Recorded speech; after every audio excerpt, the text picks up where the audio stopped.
key themes of Middle Eastern modernism are very much in parallel to what we find in European modernism.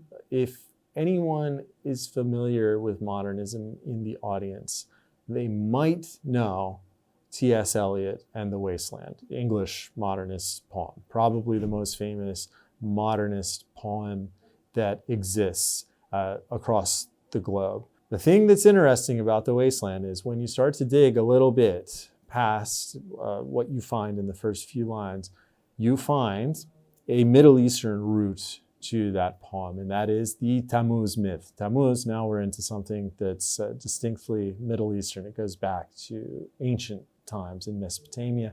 The Tammuz myth is about a god who dies and is reborn each year with the harvest, right?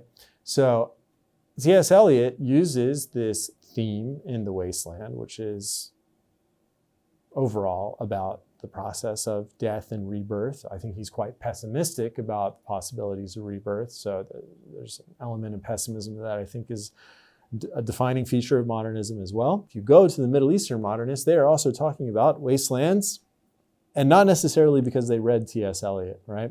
So they're engaging these themes of death and rebirth on the one hand, and they are doing so in order to confront the reality with which they're presented in the late 1800s up through, in my work, I stop right around 1970. The timeline is a little bit different than what we find in European modernism, but the themes are very much the same, and the formal experiments that these poets undertake are also quite similar, breaking apart old forms and putting them together in interesting ways.